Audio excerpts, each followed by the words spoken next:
प्रभु हमारी स्तुति आराधना आपकी योग जो करना, क्योंकि जो काम खुदा आपने किया है प्रभु, जो प्यार आपने दिया हमें कोई नहीं दे सकता।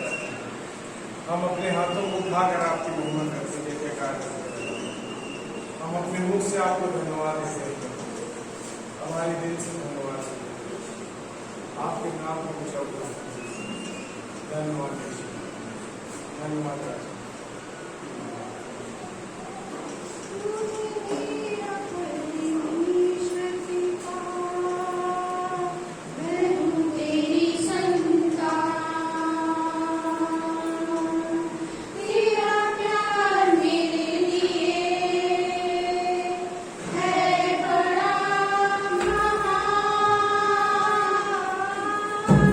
तू है मेरा परमेश्वर पिता।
धन्यवाद देते हैं परमेश्वर। पिता, प्रार्थना के योग्य होना जाए, आप सच्चे और जीवित परमेश्वर हैं। हमारे जीवन में चंगाई मिले ना मिले परमेश्वर, हमारे जीवन से आपकी महिमा होती रहे। धन्यवाद देते हैं पिता, आपकी आशीष, आपकी दया, आपकी कृपा के लिए परमेश्वर, अद्भुत प्रेम के लिए पिता जो आपने हम पापियों से किया है।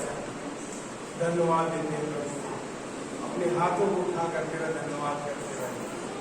हमारे दिल से धन्यवाद देते हैं, धन्यवाद देते हैं यीशु पिता। आज के दिन में पिता आपके वचनों से हम सबसे बातें करना पिता, क्योंकि केवल आप हम सबकी मनों को, बातों को समझ सकते हैं पिता। हमारे जीवन की परिस्थितियों को आप जान सकते हैं परमेश्वर प्रभु। उसके अनुसार आज हम सबसे बातें करना पिता, जो भी वचन पिता प्रचार करें पिता, आप उनके मुख के द्वारा बातें करना पिता। धन्यवाद कृपा और दया आवाज के से धन्यवाद। आगे का पूरा समय तेरे चरणों में धन्यवाद के साथ प्रभु यीशु मसीह के नाम से। ग्रेटर ग्रेस कलीसिया में आप सभी का स्वागत है। एक वचन है यहाँ पे यूहन्ना 10:30, मैं और पिता एक हैं। आइए हम साप्ताहिक कार्यक्रम में चलते हैं।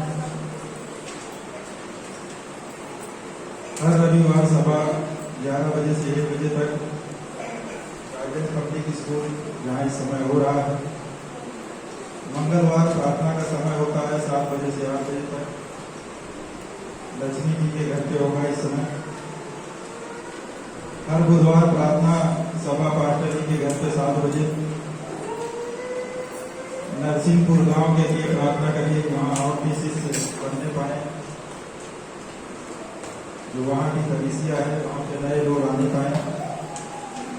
इस सप्ताही परिवार हैं शैलेश जी और लक्ष्मी जी, आप सब प्रार्थना करिए कि परमेश्वर उनको स्वस्थ बनाए रखें। साप्ताहिक जन्म दिवस है 22 जून। अनुज परमेश्वर में आशीष करें। साप्ताहिक मिशनरी हैं पास्टर धर्मेश नवी मुंबई। प्रार्थना करिए उनकी कलीसिया के लिए, उनके परिवार के लिए, नए शिष्य बने और कलीसिया और भी आगे बढ़ने पाए। प्रार्थना करिए। यहाँ पे कुछ नाम हैं, परमेश्वर इन्हें आशीष करे। आशा जी, सेलू जी, पूजा देवी, पूजा फैजाबाद, नेहा जी, आप सब प्रार्थना करिए कि परमेश्वर इन्हें संतान से आशीषित करें और जल्द ही ये सब हमारे बीच में गवाहियों के साथ उपस्थित हों। Happy Father's Day. Father's Day के लिए 2 तालियां हो जाएं।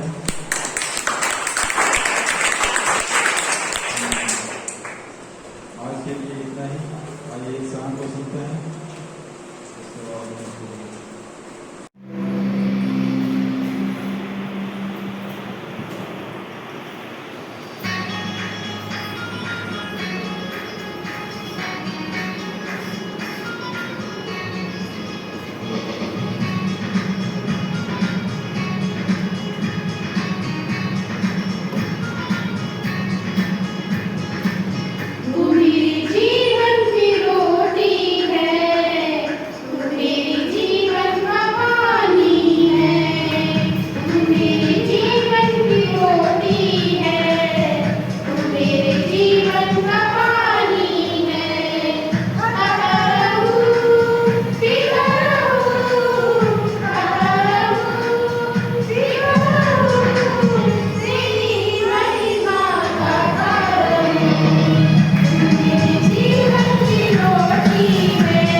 प्रभु को भेंट देना परमेश्वर की आज्ञा के अनुसार होना चाहिए, क्योंकि भेंट देना परमेश्वर के द्वारा ही एक नियुक्त विधि है। जैसे कि हम वचन में पढ़ेंगे आगे अध्याय 2 8 वचन में, परमेश्वर तो सारे जगत का मालिक है और सब कुछ उसी का है। वह कहता है चांदी तो मेरी है और सोना भी मेरा ही है। और यह भी लिखा गया है कि परमेश्वर ना किसी वस्तु का प्रयोजन रखकर मनुष्य के हाथों की सेवा देता है, क्योंकि वह तो आप ही सबको जीवन और श्वास और सब कुछ देता है। परमेश्वर तो हमें सब कुछ दिया है, ये श्वास दिया है जो हम आज यहाँ उसकी महिमा के लिए सब लोग उपस्थित हुए हैं। हमें उसके धन्यवाद की भेंट चढ़ानी चाहिए। व्यवस्था विवरण अध्याय 16 का 16 वचन कहता है, देखो छूछे हाथ यहोवा के सामने कोई न जाए। वचन कहता है देखो छूछे हाथ यहोवा के सामने कोई न जाए। इब्रानियों 13 का 15 में, लेकिन यदि किसी के पास कुछ भी ना हो तो वह कम से कम परमेश्वर को होठों से धन्यवाद की भेंट दे सकता है। वचन यहाँ ये भी कहता है कि लेकिन यदि किसी के पास कुछ भी ना हो तो वह कम से कम परमेश्वर को होठों से धन्यवाद की भेंट दे सकता है। भजन संहिता 96 वचन 8 में, यहोवा के नाम की ऐसी महिमा करो जो उसके योग्य है, भेंट लेकर उसके आगमों में आओ। परमेश्वर का वचन से यहाँ स्पष्ट है कि उसके सामने छूछे हाथ भी ना जाए, और यदि कुछ भी ना हो तो हम परमेश्वर को अपने मुख से उसका धन्यवाद की भेंट चढ़ा सकते हैं। आइए हम सब भेंट को अपने हाथों में लेते हैं और अपने मन अपने हृदय को तैयार करते हैं परमेश्वर के राज्य में उसके भवन में होने के लिए। प्रभु यीशु मसीह हम धन्यवाद करते हैं कि पिता आज आपने सुंदर समय दिया है, ये दिन दिया है पिता परमेश्वर, हम धन्यवाद करते हैं, आपकी प्रशंसा करते हैं पिता परमेश्वर, धन्यवाद की भेंट चढ़ाते हैं पिता परमेश्वर। हम धन्यवाद करते हैं पिता जो लोग आज पिता आपके राज्य में आपके भवन के लिए पिता परमेश्वर अपने मन को बना रहे हैं, बीज और भेंट को बोने के लिए पिता परमेश्वर अपने हृदय को तैयार कर रहे हैं पिता, उन्हें आशीष करना पिता परमेश्वर, उनके जीवन में पिता परमेश्वर कोई कभी कभी ना हो पिता। तो यीशु मसीह हम धन्यवाद करते हैं याद जो आपके राज्य में पिता परमेश्वर, आपके भवन में पिता परमेश्वर जो दान जो दशमांश दे रहे हैं पिता परमेश्वर, आप उन्हें 30 गुना नहीं, 4 गुना नहीं, 100 गुना बरकत को देना पिता परमेश्वर, उनके बैंक बैलेंस पिता परमेश्वर भरे पूरे रहे पिता परमेश्वर, उन्हें कोई कमी घटी ना हो पिता परमेश्वर, जो आपके राज्य में पिता परमेश्वर हृदय से मन से आपके राज्य के लिए हो रहे हैं पिता परमेश्वर, आप उन्हें आशीष करना पिता परमेश्वर। हम धन्यवाद करते हैं पिता परमेश्वर, धन्यवाद करते हैं, महिमा करते हैं प्रभु यीशु मसीह, धन्यवाद करते हैं। आमीन।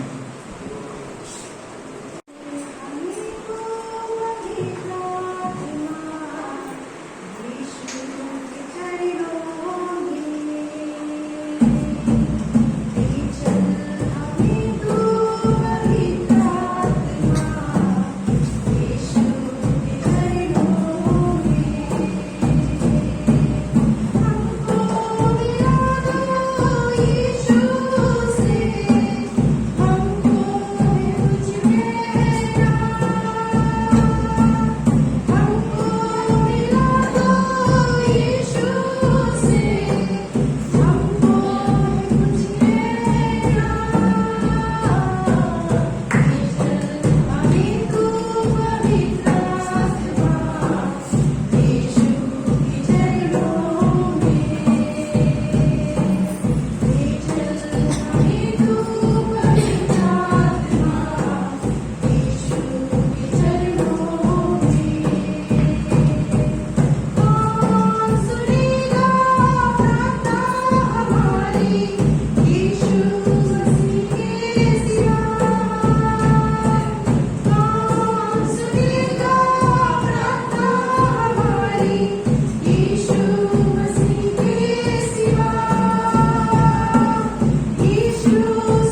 पढ़ेंगे।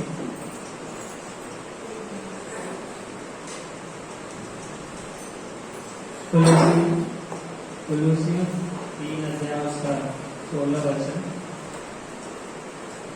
पेज नंबर है 279, नए नियम 279। कुलूसियों 3 अध्याय और वचन 16। मसीह के वचन को अपने हृदय में अधिकाई से बसने दो और सिद्ध ज्ञान सहित एक दूसरे को सिखाओ और चिताओ और अपने अपने मन में अनुग्रह के साथ परमेश्वर के लिए भजन और स्तुति गान और आत्मिक गीत गाया करो। गीत गाओ, गाया करो। परमेश्वर इसके लिए हम प्रार्थना करेंगे, उसके बाद में आगे बढ़ेंगे। धन्यवाद स्वामी परमेश्वर, है राजाओं के राजा प्रभु यीशु, आपके वचन के अनुसार स्वामी परमेश्वर हम आत्मा को आमंत्रित करते हैं स्वामी परमेश्वर कि आपका वचन हमारे हृदय में अधिकाई से स्वामी परमेश्वर बसने पाए।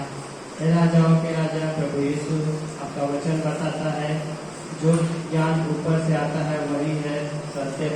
परमेश्वर स्वर्गीय ज्ञान को आने दे और हर एक के जीवन में स्वामी परमेश्वर होने दे स्वामी परमेश्वर, ताकि वो आपका वचन फलदायी होकर हमारे जीवन में काम करे। हे राजाओं के राजा प्रभु यीशु, तो अनुग्रह कर स्वामी परमेश्वर की हम में से हर एक को जिसको बुद्धि की घटी है स्वामी परमेश्वर की बुद्धि और समझ दे। पिता परमेश्वर, हम विश्वास करते हैं कि आपके आगे के समय को भी हम आपके हाथों में रखते हुए एक छोटे से व्यक्ति अपना उद्धार करता प्रभु यीशु मसीह के नाम में। यहाँ पर हम देखते हैं कि किस तरह से बताया गया कि अधिकाई से उसके वचन को अपने हृदय में बसने देना है। दूसरा, कि सिद्ध ज्ञान सहित एक दूसरे को सिखाएं और चिताओ और अपने मन में अनुग्रह के साथ परमेश्वर के भजन और स्तुति गान और आत्मिक गीत गाया करें। यहाँ सारे लोग इकट्ठा होते हैं, तभी हम किसी दूसरे को सिखा सकते हैं, जब 2 या 2 से अधिक हों तभी, क्योंकि हम अगर कोई यहाँ है नहीं तो हम किसी दूसरे को सिखा नहीं सकते। तो यहाँ पर किस तरह से संगति का महत्व है, या जिसको हम बोल सकते हैं कि सहभागिता, बाइबल बताती है कि उसके साथ यदि हम उसके साथ हैं तो उसके साथ सहभागी होते हैं, यदि हम प्रेम करते हैं तो उसके साथ सहभागी होते हैं। यही है वचन जो यूनिटी को भी दिखाता है। और कई बार पौलुस लोग या प्रेरित लोग समझाते रहे कि प्रार्थना करते रहें और लोगों के साथ मिलते रहें। और यह एक बहुत ही इम्पोर्टेंट है, क्योंकि बढ़ने के लिए और आत्मिकता में बढ़ने के लिए ज्ञान की जरूरत होती है। क्योंकि जैसे जैसे अगर हम देखते हैं कि लोग बढ़ते जाते हैं, अगर ज्ञान वही पुराने जैसा बच्चों जैसा व्यवहार है तो कहेंगे कि ये बढ़ ही नहीं रहा। वही बच्चे बढ़ते या कुछ अबनॉर्मलिटी आ गई है कि इनका या तो विकास बहुत तेजी से हो गया, या तो वो उनको कुछ प्रॉब्लम्स है। इसी तरह परमेश्वर ने जब हम ज्ञान को सिखाता है तो उसको सीखते जाना है। इसी से हम जान पाएंगे कि हमारी ग्रोथ हो रही है परमेश्वर में, और ये हमारे इफेक्टिवनेस को दिखाता है।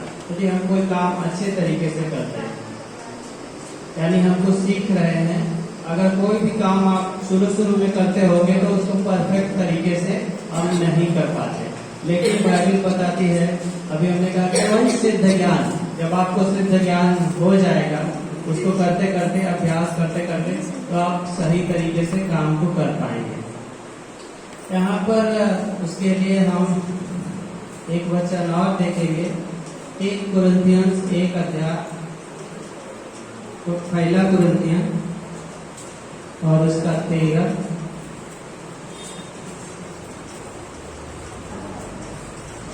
पहला कुरिन्थियन 13 का 4 से लेकर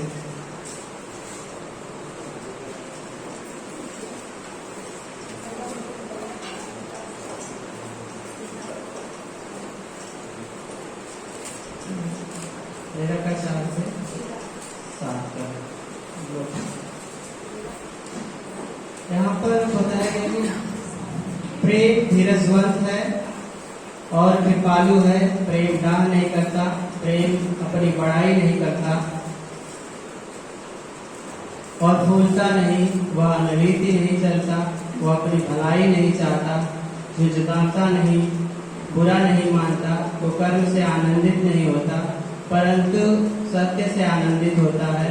वह सब बातें सह लेता है, सब बातों की प्रतीति कर लेता है, सब बातों की आशा रखता है और सब बातों में धीरज धरता है। यहाँ पर यह बताया गया है कि प्रेम प्रदर्शित करने वाले, आप इसको काउंट करेंगे तो मुझे लगता है 14 बातों में से 8 बातें ये बताती हैं कि हमें क्या नहीं करना है प्रेम, या प्रेम क्या नहीं करता। जैसे कि कुकर्म से आनंदित नहीं होता, सत्य से आनंदित होता है, सब बातें सह लेता है, वह भलाई नहीं चाहता, वह अनरीति नहीं चलता। यानी हम देखते हैं 8 बातें कि हमें क्या प्रेम ये चीजें नहीं करता। अगर इसमें से हम बहुत सारी बातों में अगर खुद को जांचेंगे तो हम जान पाएंगे कि किन बातों में हमें अभी भी नहीं पढ़ पाए। और हम सहभागी इसीलिए, या सहभागिता हम इसीलिए रखते हैं ताकि हम सीख सके।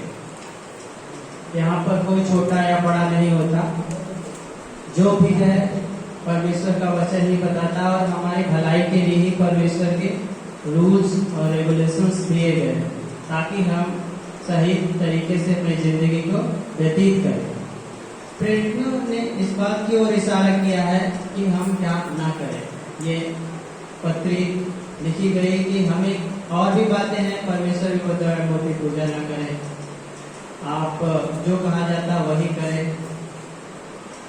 और इस संसार में हम एक, अगर कलीसिया में देखते हैं तो एक परिवार की तरह है, सारे लोग मिलजुल के, मैं कहाँ से आता हूँ, आप कहाँ से आते हैं, आप किस एजुकेशन क्या है, हमारी एजुकेशन क्या है। अगर उस हिसाब से देखा जाए तो हमें आपसे मिलना ही नहीं चाहिए।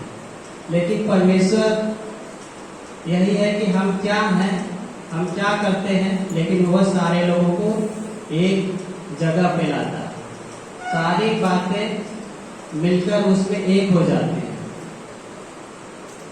हम चाहे कोई दूसरा बिजनेस कर रहा होगा, कोई व्यक्ति क्या कर रहा होगा, कोई अपना काम छोड़ के आता है, कोई काम में समय निकाल के आता है और यहाँ पर समय देता है। क्यों? क्योंकि हम एक हैं और एक दिन हम यहाँ पर इकट्ठे होते हैं सहभागी होने के लिए। और सहभागी होने में हम क्या सीखेंगे जो परमेश्वर हमें चाहता है कि हमारे जीवन में हो। तो यही बातें हैं जो हमें नित्य सीखते रहना है ताकि हम यह इंश्योर कर पाए कि हम आगे बढ़ रहे हैं परमेश्वर में और उसकी आत्मा के सिखाए में। यही हमारे लिए जरूरी भी है। अब इसी में 13 अध्याय और उसका 13 वचन में अविश्वास, आशा, प्रेम, ये तीनों स्थायी हैं, इन सब में बड़ा प्रेम है। ये सारी चीजों में सबसे बड़ा प्रेम है। प्रेम हमें सिखाया गया कि किस तरह से नहीं है प्रेम। सारी 8वें वचन में बोला गया प्रेम कभी टलता नहीं।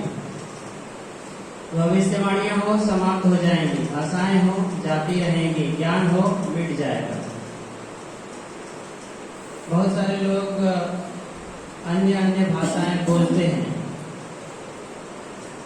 बहुत सारे लोग भविष्यवाणियां भी करते हैं, बहुत सारे लोग ज्ञानी भी हैं, लेकिन बाइबल बताती है कि ये सारे एक समय के बाद मिट जाएंगे, लेकिन प्रेम हमेशा बना रहेगा और प्रेम कभी टलता नहीं। इसलिए बाइबल प्रभु कहता है कि उनके बीच में से निकलो। अब ये उनके बीच में से कौन है जिनके बीच में से हमें निकलना है?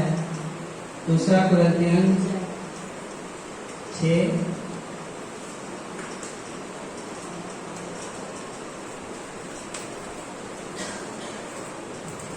2 6 और उसका 17 और 18। इसलिए प्रभु कहता है, उनके बीच में से निकलो और अलग रहो और अशुद्ध वस्तु को मत छुओ, मैं तुम्हें ग्रहण करूंगा और मैं तुम्हारा पिता होऊंगा, तुम मेरे बेटे और बेटियां होंगे। यह सर्वशक्तिमान परमेश्वर का वचन है। किस तरह से परमेश्वर हमें यही चाहता है कि हम लोगों में से अलग रहें। हमें लोगों में से बुलाता है कि उनके बीच में से निकलो और अलग रहो और अशुद्ध वस्तु को न छुओ। कभी कभी होता है कि हम ऐसे कामों में फंस जाते हैं जहाँ पर हमें होना नहीं चाहिए। अगर मैं कहूँ कि कुछ ऐसी जगह है शराब खाने पर मैं बहुत दूर नहीं पीता हूँ, फिर डाल रहा हूँ तो लोग कहेंगे यहाँ क्या कैसे आ गए। तो हमें वहाँ पर उपस्थित होना नहीं है, क्योंकि हमें बहुत सारे लोग देखते हैं। ये भैया गए थे, हमने देखा ये भी पीते होंगे, तो कोई जो होता है न जानते हुए तो वो भी पीना शुरू कर देगा। ये सब चलता है, इस तरह की बातें सोच के। तो परमेश्वर इसीलिए हमें कहता है कि उनमें से निकलो, यानी उनकी संगति में से हटे और परमेश्वर की संगति या जिसको सहभागिता बोलते हैं उसमें हम लगे रहें, ताकि जो अच्छी बातें हैं वो अपने जीवन में उतारे और आगे बढ़ते रहें। हमें अलग होके क्या करना है? अब परमेश्वर हमें बुलाता है, बुला दिया, अलग कर लिया, अलग होने के बाद क्या करना है उसके बाद, इसके लिए हम देखते हैं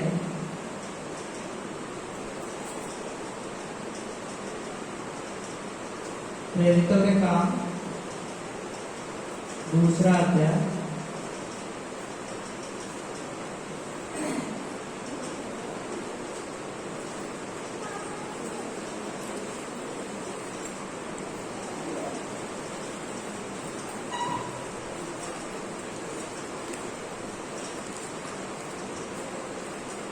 प्रेरितों के काम 2 अध्याय और वचन उसका 42 नंबर। वे प्रेरितों से शिक्षा पाने और संगति रखने और रोटी तोड़ने और प्रार्थना करने में नलिन है। यहाँ पर सबसे पहले कि वह लोग इकट्ठा होते थे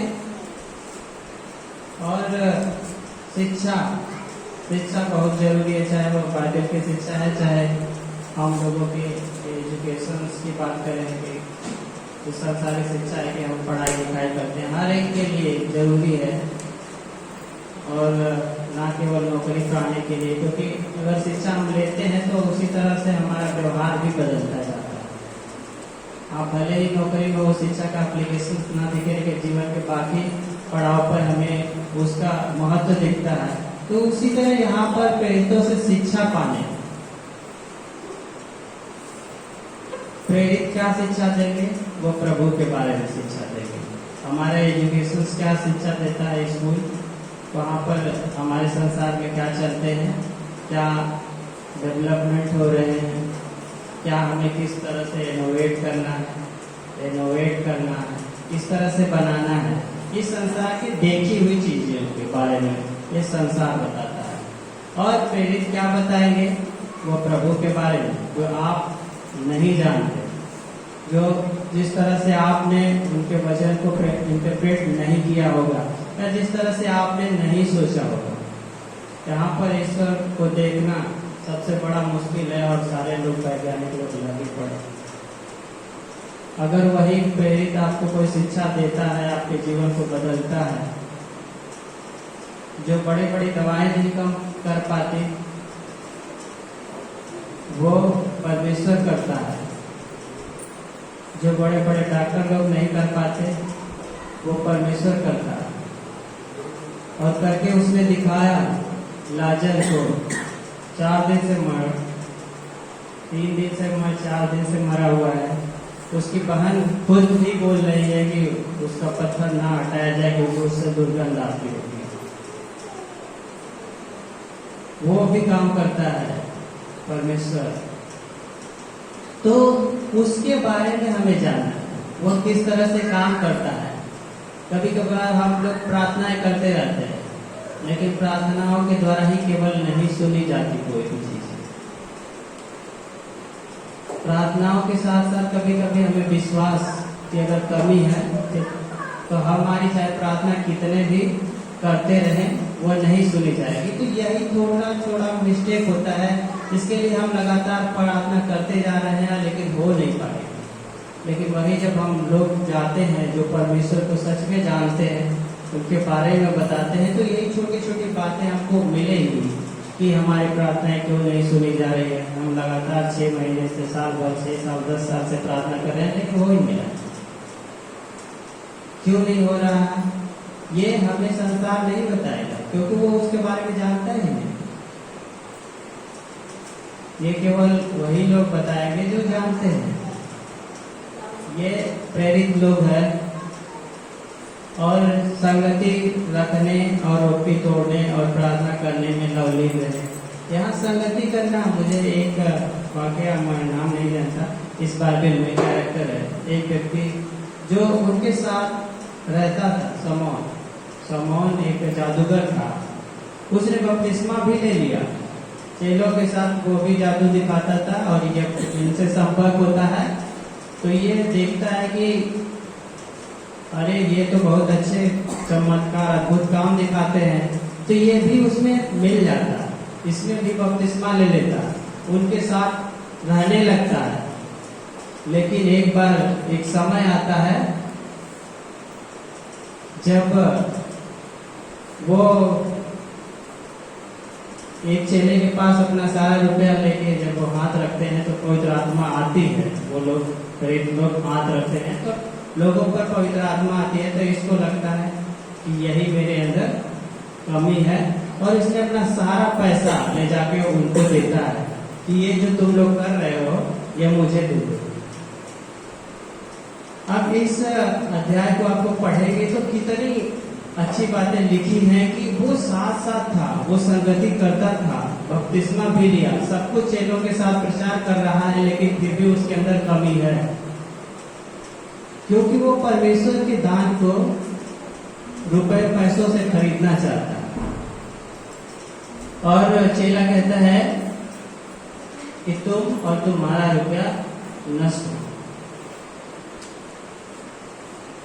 तो ये छोटी छोटी जो मिस्टेक्स हैं जो हमें सीखने को मिलती है यदि हम उसके वचन और जो लोगों ने कही उसकी शिक्षा, कि क्या हम संगति भी कर रहे हैं लेकिन हमारे अंदर कमी है।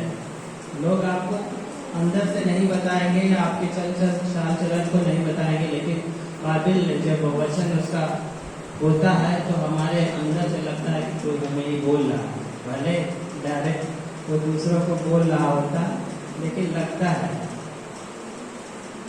कि वो बोल रहा है। और तीसरा है रोटी तोड़ने और प्रार्थना करने में लवलीन है। हमेशा बाइबल कहते हैं कि लगातार प्रार्थना करते रहे, बिना रुके हुए प्रार्थना करते रहे। एक जब याकूब और उसका भाई यूहन्ना जब मार दिया गया थे, वहाँ पर भी हम देख सकते हैं कि लौ लगा के प्रार्थना करते रहे और वो बंदीगृह से छूट आता है, यहाँ तक कि वो द्वार खटखटाता है, लोग अंदर प्रार्थना कर रहे होते हैं, उनको भी नहीं पता होता है कि ये लोग आ गए। तो ये बातें हैं जिसको, और सहभागिता के 2 पार्ट में हम देख सकते हैं। एक होता है जो हम लोग किसी व्यक्ति विशेष से रखते हैं सहभागिता, और एक होता है एक दूसरे के साथ साथ सहभागिता, दूसरा एक होता है परमेश्वर के साथ सहभागिता। हम यहाँ से निकलने के बाद बहुत सारे अन्य लोगों से भी मिलते हैं जो मसीह में नहीं रहते या जो मसीह को नहीं मानते, और उनसे भी मिलते हैं जो मसीह को मानते हैं और जो परमेश्वर को की बातों पर चलते हैं। लेकिन हम 2 तरह से देखते हैं, एक और ये दोनों एक साथ पाई जाती हैं। पहला यूहन्ना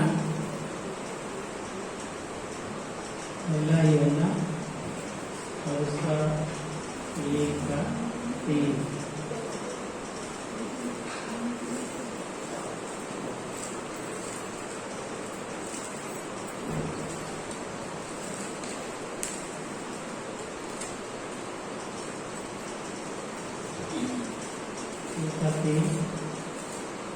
ये पौलुस क्या शिक्षाएं देंगे आपको, या ये प्रेरित या जो परमेश्वर के जानकार हैं या संगति में आते हैं तो हमें क्या शिक्षाएं मिलती हैं? जो कुछ हमने देखा और सुना है उसका समाचार तुम्हें भी देते हैं, इसलिए कि तुम भी हमारे साथ सहभागी हो, और हमारी यह सहभागिता पिता के साथ और उसके पुत्र यीशु मसीह के साथ है। जो कुछ हम यहाँ पर आके बोलते हैं या बताते हैं, ये हम अपनी या जो कोई भी यहाँ आके गाता बजाता या सुनाता है कुछ भी, वो अपनी कमाई के लिए या अपने आप को ज्ञानी सिखाने के लिए या लोगों के बीच में सर्वश्रेष्ठ बनने के लिए यहाँ पर सिखाता नहीं, क्योंकि उसको भी पता है कि यहाँ के बाद हमें परमेश्वर के सामने हमारे सारे काम प्रकट हो जाएंगे। क्या हम सही बोलते हैं, क्या हम झूठ बोलते हैं, क्या हम किस मकसद से अपने काम को करते हैं, उसका सारा हाल उसके न्याय के सिंहासन के सामने प्रकट हो जाएगा। लेकिन हम यहाँ देखते हैं कि जो कुछ हमने देखा और सुना है उसका समाचार तुम्हें भी देते हैं कि तुम भी हमारे साथ सहभागी हो जाओ। पहले हम किसी को शिक्षा देते हैं कि वो हमारे साथ सहभागी हो जाए, और जब हम एक दूसरे के साथ सहभागी हो जाते हैं तो यह हमारी सहभागिता पिता के साथ और उसके पुत्र के साथ हो जाती है। ऐसा वचन 3 और पहला यूहन्ना 3 में लिखा है कि मसीह के साथ है। और इसमें जो हम देख पाते हैं कि उसके पुत्र मसीह के साथ है। जो एक वचन और लिखा है पहला यूहन्ना उसका 3 और 4, पहला यूहन्ना इसी के अंदर 3 और उसका 14 में आप एक पेज पलटेंगे आ जाएगा।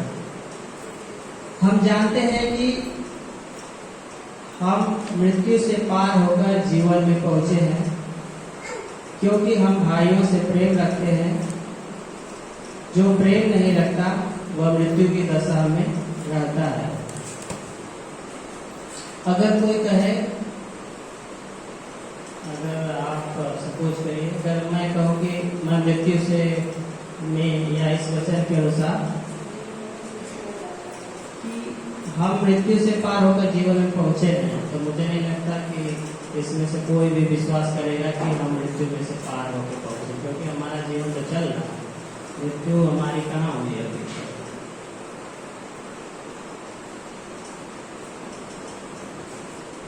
लेकिन क्या ये बातें फिर इस तरह की बातें करती है कि हम मृत्यु से पार होकर जीवन में पहुंचे हैं,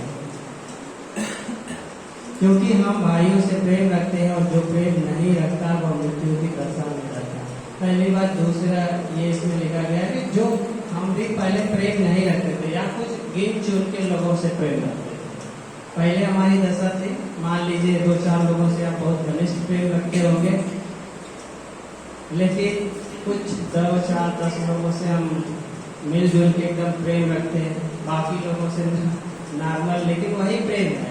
जो प्रेम नहीं रखता वही मृत्यु की दशा में है, और उस मृत्यु की दशा से हमारा छुटकारा हो चुका है, ताकि हम एक दूसरे के साथ अच्छे से प्रेम करें, और वो लाभ और हानि की तरह से प्रेम नहीं। व्यापारी वाला कि इनसे हमें थोड़ा लाभ मिल सकता है तो इनसे प्रेम ज़्यादा रखते हैं, इनसे लाभ नहीं मिलेगा तो थोड़ा कम रखेंगे प्रेम। और आप इसके लिए देख सकते हैं कि यूहन्ना और इसका 5 और 24।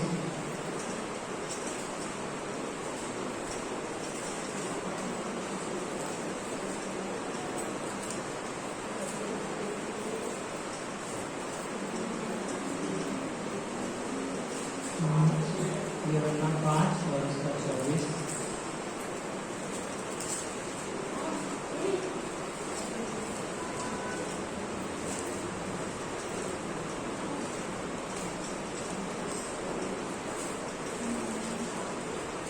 मैं तुमसे सच सच कहता हूँ, जो मेरा वचन सुनकर मेरे भेजने वाले पर विश्वास करता है, अनंत जीवन उसका है और उस पर दंड की आज्ञा नहीं होती, परंतु मृत्यु से पार होकर जीवन में प्रवेश कर चुका है।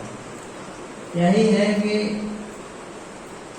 यहाँ पर वचन साफ साफ लिखा कि हमें दंड की आज्ञा नहीं, और हम मृत्यु से पार हो गए। जो हमारी मृत्यु होने वाली थी उससे हमें पार करा दिया, इसीलिए हम जीवन में प्रवेश कर चुके हैं, मृत्यु से पार हो गए। मैं फिर से इसको पढ़ता हूँ। मैं तुमसे सच, यीशु मसीह बोल रहे हैं, मैं तुमसे सच सच कहता हूँ, जो मेरा वचन सुनकर मेरे भेजने वाले पर विश्वास करता है, अनंत जीवन उसका है और उस पर दंड की आज्ञा नहीं होती, परंतु वह मृत्यु से पार होकर जीवन में प्रवेश कर चुका है। और इस वचन के आगे बढ़ने से पहले मैं आपका ध्यान एक घटना जो हम लोग बाइबल में देखते हैं कि एक स्त्री जो व्यभिचार में 8वें अध्याय में, इसी के 8वें अध्याय में व्यभिचारी को क्षमा के नाम से 8वें अध्याय में एक घटना का दिखाया गया है कि किस तरह से एक औरत का एक स्त्री व्यभिचार में पकड़े जाती है और लोग उसको यीशु के सामने लाते हैं और पूछते हैं, क्योंकि मूसा की व्यवस्था में लिखा गया है था कि ऐसे स्त्रियों या ऐसे जो कोई भी व्यभिचार में, केवल स्त्री के लिए ही नहीं लिखा, जो भी व्यभिचार में पकड़ा जाए उसको पथराव करके मार दिया जाए। और ये लोग यीशु के पास लाते हैं स्त्री को, और हो सकता है कि पत्थर उत्तर तो लेके ही आए होंगे, क्योंकि बस पूछना है और चालू करना है हमारा। तो यीशु वहाँ पे कुछ नीचे करके लिखने लगता है और उससे पहले बोलता है, जो कोई तुम में से कोई पाप ना किया हो वो पहला पत्थर इनको मारे। और सारे एक एक करके वहां से सारे लोग चले जाते हैं। हो सकता है अपना पत्थर वहीं डाल दिए हो, लाए हैं तो ले जाएंगे नहीं वहां से। ये भी है कि अगर कोई भारी भरकम पत्थर लाया है तो फिर ले क्यों जाएगा, वही छोड़ छाड़ के चले जाएगा। और हम लोग पहले देखते थे कि 2017-18 में अपने भारत में मॉब लिंचिंग का केस था, भीड़ मार देती थी। मॉब लिंचिंग पिछले 17-18-19 के समय में बहुत सारे लोग, उस समय अपने देश में बहुत जगह होता था कि कोई मार देता था कि पता चला कि भीड़ ने इनको मार दिया। तो और भीड़ जब मारती तो किसी को कोई सजा नहीं। उसी तरह ये भीड़ थी, पत्थर लेके तैयार है और यीशु से पूछना चाहते हैं कि क्या हम इनको मार दे। यीशु बोलता है कि जो पहला पत्थर वही मारेगा जिसने किसी कभी पाप नहीं किया हो। और सारे लोग एक एक करके वहां से निकल जाते हैं। फिर भी ध्यान देने योग्य बात यह है कि फिर भी वहां पर व्यवस्था के अनुसार उस स्त्री को पत्थर मारने के योग्य था। यीशु वो पवित्र था, जिसने पाप नहीं किया, वो चाहता तो सारे पत्थर उठा के एक एक करके मारना शुरू करे। लेकिन वही वो बोलता है कि क्या तुमने किसी ने तुम्हें कोई दंड नहीं दिया? मैं भी नहीं देता। लेकिन उन्होंने कहा कि जा फिर से पाप नहीं करना। तो हम वहाँ पर देख सकते हैं इस घटना में कि किस तरह से अगर मैं उस स्त्री को देखता हूँ तो मुझे लगता है कि बड़ा ही भयानक स्थिति रही होगी कि आपके इर्द गिर्द कुछ बहुत सारे लोग मारने के लिए तैयार हैं और आप कुछ भी नहीं बोल सकते क्योंकि आपकी गलती है। और आप एक लोगों को मना कर सकते हैं, हो सकता है कन्विंस कर दे भीड़ में कि भैया हमें मत मारिए, गलती हो गई, लेकिन सारी भीड़ को आप नहीं मना कर सकते। जिस तरह से हमारे देश में भी हुआ कि लोग भीड़ की भीड़ मार देते थे और क्या जो मार रहा होगा या जो पिट रहा होगा उसने क्या नहीं बोला होगा कि भैया मुझ पर दया कीजिए, छोड़ दीजिए। तो उस व्यभिचार में फंसी हुई महिला की स्थिति वह पहले तो हताश रही होगी कि अब लगता है कि जान तो नहीं बचेगी, हाथ से निराशा होगी। और चूंकि व्यभिचार में पकड़ी गई है तो थोड़ा सा मोरल भी डाउन हुआ होगा कि वो या तो पूरा सीना तान के तो सामने खड़ी नहीं कि नहीं मुझे छोड़ दीजिए। तो ये अपराध का बोध होता है, सर मृत्यु का भय हमेशा लगा रहा होगा कि आप हो सकता है कोई पत्थर उठा के मार दे। और यही स्थिति हमारी भी है। मैं यहाँ पर अपने आप को बहुत अच्छा नहीं या उस स्त्री से या आप भी उस स्त्री से बढ़ के नहीं है। ये सारी चीजें हमारे जीवन में भी है, हमें भी मृत्यु का भय लगा रहता है, हमें भी बहुत सारी चीजों का डर लगा रहता है। हम भी हमारे जब हम गलती करते हैं या कोई कुछ गलत काम करते हैं तो कोई पकड़ लेता है तो हमारी मोरालिटी थोड़ा सा डाउन हो जाती है। लेकिन अपराध की स्थिति आप देखते हैं, कई बार न्यूज में सुना होगा कि जो लोग एक बार अपराध करते हैं और पूरा हाईलाइट हो जाता है मुद्दा, वहाँ पर जेल में फांसी भी लगा लेते हैं, खुद को लगा लेते हैं, जबकि जज अभी उनका कोई केस पे कोई सुनवाई नहीं हुआ, किसी प्रकार का कोई जजमेंट पास नहीं हुआ, फिर भी वो अपने आप को मार लेते हैं। ये होता है गिल्ट का सबसे बड़ा हॉरिबल इमोशंस होते हैं। जब आप गलत काम करते हैं तो बहुत ही खतरनाक होता है। घर में लोग भी कई बार फांसी लगा लेते हैं, कोई पंखे पे झूला हुआ होता है, कोई गलत काम पकड़ा गया तो वो पता चला कि वो किसी ने फांसी लगा। तो ये जो है, जो अपराधी बोध की घटना आपको तोड़ देती है। भले ही आप जिंदा रहेंगे शरीर में, लेकिन अंदर से आप सर मृत्यु का भय, अपराध का बोध आपको हमेशा जीवन भर लगा रहेगा। परमेश्वर इसी को आपसे छुड़ाना चाहता है कि आपने जो किया वो सब भूल जाइए। और यही जो अभी हम लोगों ने पढ़ा कि मृत्यु से पार होकर, यानी उस स्त्री को उसने मृत्यु से पार करा के जीवन में प्रवेश करा दिया। उसके पास अधिकार था कि वो मारे, ला के अनुसार यही उचित था और वो भी पवित्र था, उसने पाप नहीं किया था।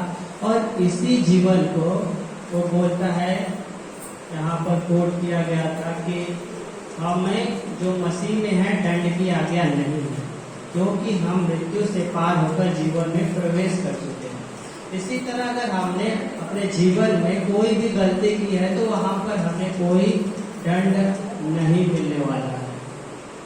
आप आगे से, जैसे परमेश्वर यीशु मसीह बोलते हैं कि आगे से पाप नहीं करना है, बस हमें वही करना है और हमें बाकी कुछ नहीं करना है, क्योंकि हम मसीह में हैं और जो मसीह में है उस पर दंड की किसी भी प्रकार की कोई आज्ञा नहीं है। आपको भय रखने से नहीं है, आपको भय नहीं रखना है जीवन में कि हमारा क्या होगा, किस तरह से हमारे गंदे काम थे या अच्छे काम थे। अच्छे कामों के लिए तो नहीं, पर बुरे कामों के लिए ही सजाएं होती हैं। आपको डरना नहीं है, बस आपको जीवन को बस अच्छे तरीके से पाप में ना रहते हुए आगे को जीवन बिताएं। परमेश्वर यही चाहता है, क्षमा करता है। और इसका रोमन्स 8 और 1 में भी हम देखते हैं। रोमियो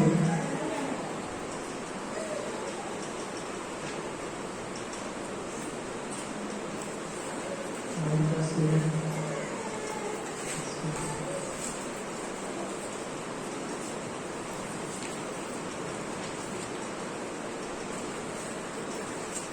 आठ का एक देखते हैं। अतः अब जो मसीह यीशु में है उन पर दंड की आज्ञा नहीं, क्योंकि वे शरीर के अनुसार नहीं वरन आत्मा के अनुसार चलते हैं। हमारे पास दंड की कोई आज्ञा नहीं। क्यों? क्योंकि हम शरीर के अनुसार अब नहीं चलते। और परमेश्वर का एक जन जिसको पौलुस बोलते हैं, उन्होंने बहुत सारी किताबें लिखी। वो कई प्रकार की बातें बताते हैं। तीमुथियुस को जो लड़का है, अभी यंग में लड़का है, उसको समझाते हैं कि तुम्हें किस तरह से व्यवहार करना चाहिए अपने संगति में या अपनी कलीसिया में। किस तरह का व्यवहार रखना चाहिए। व्यक्ति का व्यवहार जब संगति में रहता है या सहभागिता में रहता है तो किस तरह का व्यवहार होना चाहिए। ये पहला तीमुथियुस 13 और उसके 14 और 15 वचन में बताया गया है कि और बहुत सारी बातें हैं। जब हम उपस्थित होते हैं तो हमें क्या करना चाहिए। मैं एक यही वचन तीमुथियुस पहला तीमुथियुस 13 और 3 का 14 और 15।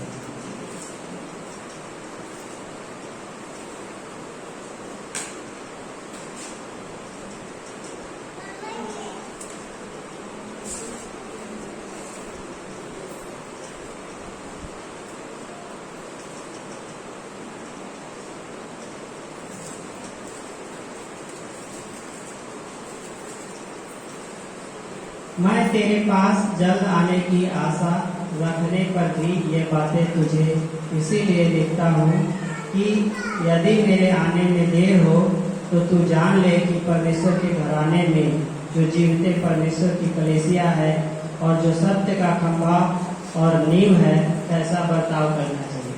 यहाँ पर सलाह दी जाती है कि एक व्यक्ति को जो प्रभु यीशु मसीह कलीसिया में है वो उसे किस प्रकार का व्यवहार करना चाहिए। हमें हमारी जो भी जिंदगी थी हम उसको पूरी तरह से छोड़ दें। अगर हमने अभी भी किसी कामों में या गलत कामों में लगे हैं तो हमें छोड़ देना चाहिए।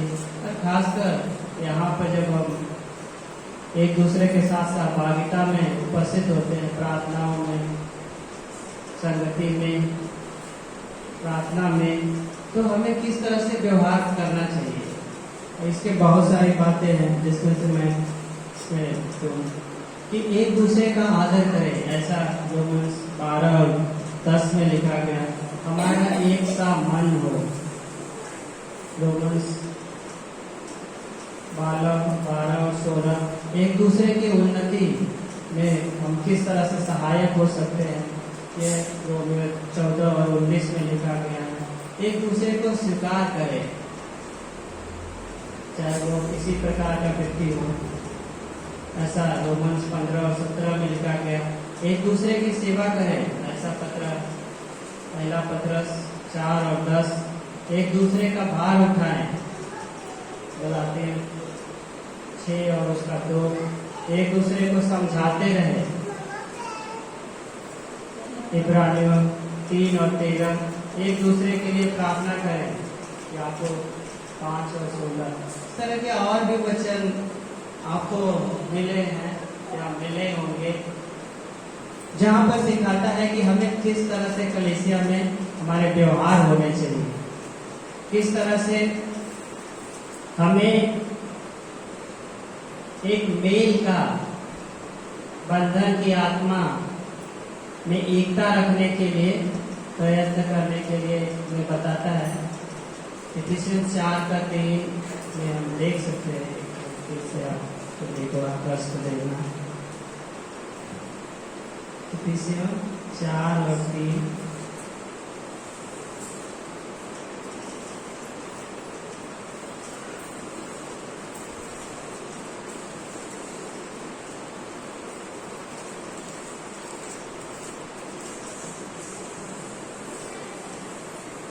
और मेल के बंधन में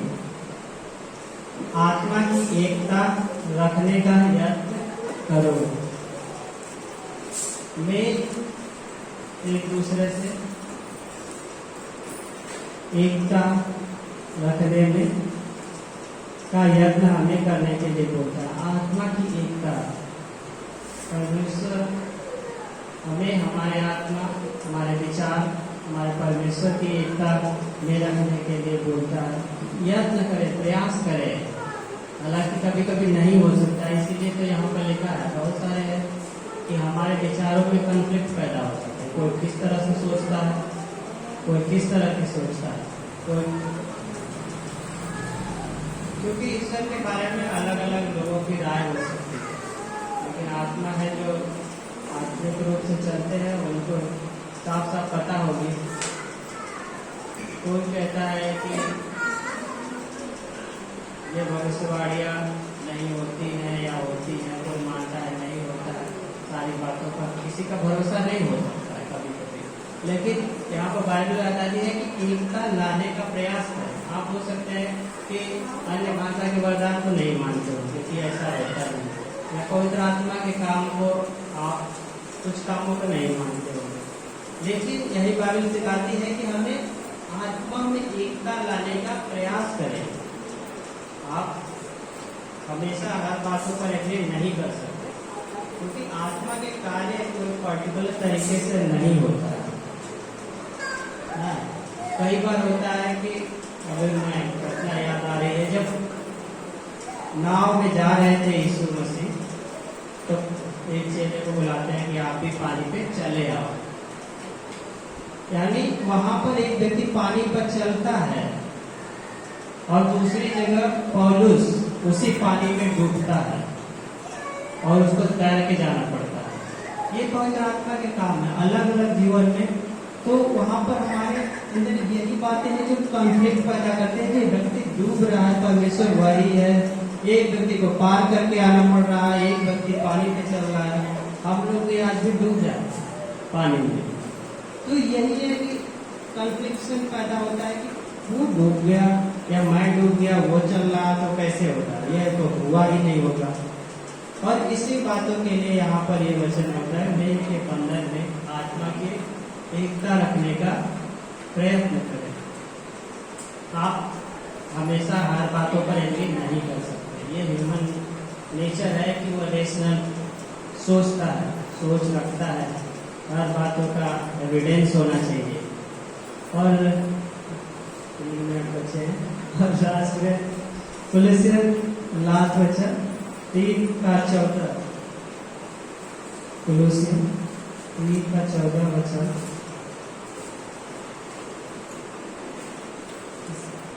इसी को पढ़ के हम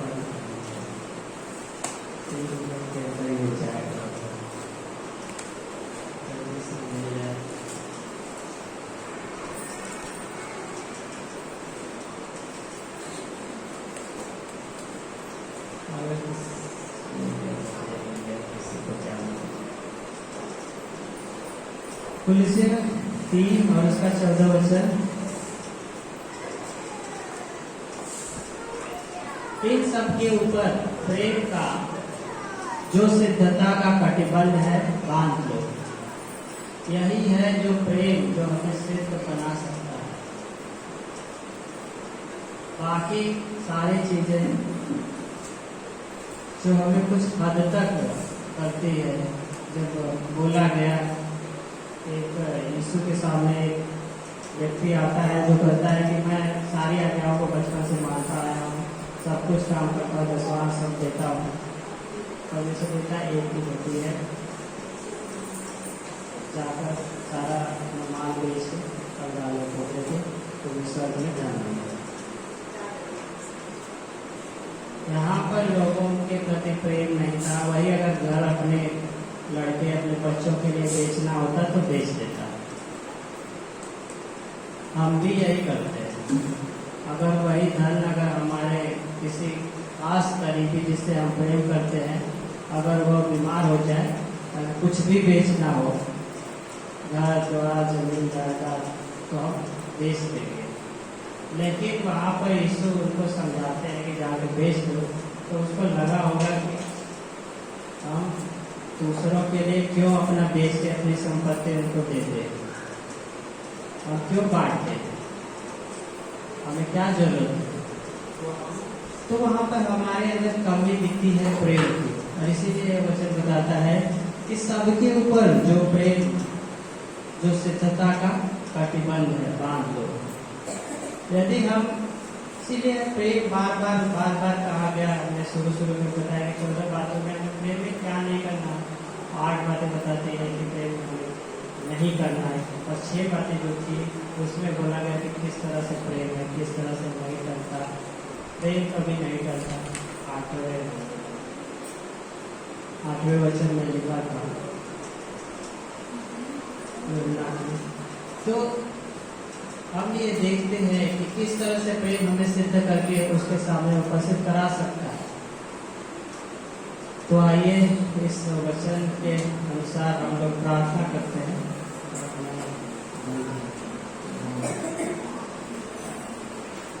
धन्यवाद स्वामी परमेश्वर है, राजाओं के राजा प्रभु यीशु, बातें हम आपके सम्मुख हैं। प्रभु यीशु, हम अपने लोगों से दिल से प्रेम करते हैं, बहुत सारी चीजें देने के लिए तैयार हो जाते हैं, लेकिन प्रभु यीशु कभी कभार हमारे अंदर लोगों के प्रति प्रेम की कमी होने की वजह से हम लोगों के लिए नहीं करते। हे पिता परमेश्वर, हम लोगों के अंदर वो आत्मा दीजिए ताकि हम एक दूसरे से प्रेम कर सकें। प्रभु यीशु, आपने बताया किस तरह से हमें एक दूसरे पर कड़ा करनी चाहिए। यदि कोई अपराधी हो तो हमें उसे क्षमा कर देनी चाहिए। ये राजाओं के राजा प्रभु, आप दिखाते हैं कि किस तरह से पाप हमारे अंदर, अपराध बोझ किस तरह से, गिल्टी किस तरह से हमारे लिए हॉरिबल इमोशंस का काम करता है, जो हमें गलत कदम उठाने के लिए प्रेरित करता है। हे पिता परमेश्वर, हम प्रार्थना करते हैं दयालु अनुग्रहकारी परमेश्वर की हमें पाप के बंधनों से छुटकारा पाए और प्रेम के बंधनों में जो सिद्धता का बंधन है उसकी ओर आगे बढ़ते हैं। हे राजाओं के राजा प्रभु यीशु, हम प्रार्थना करते हैं कि हमें से हर एक जो संसारिक रीति से प्रेम करता है उसकी वजह, उसकी जगह पर स्वामी परमेश्वर आत्मिक प्रेम और आत्मिक उन्नति में स्वामी परमेश्वर हम बढ़ने के लिए तुम्हारे वचन के अनुसार स्वामी परमेश्वर हम एक दूसरे से प्रेम करने पाए। हे पिता परमेश्वर, राजाओं के राजा प्रभु यीशु, आज के दिन में हम यहाँ पर जितने लोग हैं स्वामी परमेश्वर सारे लोगों को प्रार्थना करते हैं। पिता परमेश्वर के हर एक हृदय को तू जानता है और कोई भी भेद छुपा नहीं। पिता परमेश्वर, तो सब रहस्यों को जानता है। पिता परमेश्वर, किसके अंदर क्या कमियां हैं, क्या गलतियां हैं, क्या किस प्रकार का उनके जीवन में कठिनाई या बोझ है, किस प्रकार के अपराध बोझ है, किस तरह से गिल्टी इमोशंस है। प्रभु यीशु, आप जानते हैं। आप उनके अंदर ये बातें करें पिता परमेश्वर कि आपने उनके सारे अपराधों को क्षमा कर दिया है, और स्वामी परमेश्वर आपके वचन के अनुसार कि हम लोग मृत्यु से पार होकर जीवन में प्रवेश कर चुके हैं और हमें यहाँ पर कोई भी दंड की आज्ञा नहीं है। पिता परमेश्वर, हे राजाओं के राजा, हम विश्वास करते हैं कि आपने प्रार्थना सुनी, इसके लिए हम आपका धन्यवाद देते हैं। मानते हैं मेरे प्रभु यीशु मसीह के नाम में, आमीन। Thank you.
आपकी महिमा आराधना करते हैं प्रभु। अद्भुत संदेश दिया पिता, इसके लिए धन्यवाद देते हैं प्रभु। धन्यवाद देते हैं आपके प्रेम के लिए पिता, जिस तरह आपने हम सबसे प्रेम किया प्रभु, धन्यवाद देते हैं। आपने सिखाया हमें, जिस तरह आपने किसी न किसी को हमारे जीवन में भेजा पिता, जिस तरह पास्टर मेरे जीवन में आए पिता, अपना आपका प्यार हम तक पहुंचाया पिता, आपका शुभ संदेश हमें बताया परमेश्वर। प्रभु धन्यवाद देते आज के वचनों के लिए कि हम भी केवल विश्वासी भाई बहनों में नहीं पिता, बल्कि जब हम अविश्वासी भाई बहनों से मिले पिता, अपने जॉब में, अपने घर परिवार में पिता, अपने आस पड़ोस में पिता, तभी वो प्यार जो हमें मिला है पिता हम उन तक दे सके, वो शुभ संदेश हमको बता सके प्रभु। धन्यवाद देते हैं आपके वचनों के लिए पिता, हमारी दिल से धन्यवाद देते हैं प्रभु। पूरा सप्ताह पिता तेरे चरणों पर रखते हैं, आप संभालना पिता। प्रभु पास्टर के लिए प्रार्थना करते हैं, जो भी अपने घर गए हुए उड़ीसा पिता, सही सलामत आप लेकर आना प्रभु। और भी नई नई अद्भुत बातें, अद्भुत योजना उनके द्वारा पूरी करिएगा इस लखनऊ शहर में। हम सब के जीवन को भी आपके हाथों में लेते पिता, हमारे जीवन को भी आप इस्तेमाल करें। आप की तरह से तेरे योग्य है प्रभु, लेकिन हम मिट्टी है परमेश्वर, आप हमारे बनाने वाले कुमार हैं पिता। प्रभु आप हम सबको बनाए परमेश्वर और इस्तेमाल करें राजा। धन्यवाद देते हैं प्रभु, आज का पूरा दिन, आगे का पूरा समय तेरे चरणों पर रखते हैं पिता। हम प्रार्थना करते हैं, आज यहाँ पर कोई भाई बहन नया है पिता, जो अभी तक ये उद्धार की प्रार्थना नहीं की है, तो आज मेरे पीछे अपने मन में दोहरा सकता है। धन्यवाद देते हैं यीशु मसीह। प्रभु हम विश्वास करते हैं कि आप हमारे पापों के लिए इस धरती पर आए पिता, हमारे सारे पाप को आपने अपने ऊपर ले लिया पिता। जो सजा, जो दुख, जो तकलीफ हमें उठानी थी प्रभु, आपने वो क्रूस पर उठाई परमेश्वर, और हमें आजाद किया पिता, हमें निष्पाप कर दिया। हमारे सारे पापों को आपने अपने ऊपर ले लिया। हम इस बात पे विश्वास करते हैं प्रभु, आप गाड़े गए और तीसरे दिन जी उठे। हम विश्वास करते इस बात पर, और आज आप जीवित परमेश्वर, हम विश्वास करते हैं। धन्यवाद देते हैं प्रभु, आज से आप हमारे परमेश्वर हैं पिता, हमारे कर्ता धर्ता है परमेश्वर। धन्यवाद देते हैं यीशु मसीह, धन्यवाद देते हैं प्रभु। जिन्होंने भी ये प्रार्थना पहली बार की हो परमेश्वर, उनके लिए धन्यवाद देते हैं प्रभु। यहाँ पर जितने भी लोग हैं उन सब के लिए धन्यवाद देते हैं प्रभु। प्रत्येक लोगों को सही सलामत लेकर जाना पिता, आपकी दया, आपकी धन्यवाद। हम सब मिलकर हमारे उद्धारकर्ता यीशु मसीह के नाम से मांगते हैं, आमीन।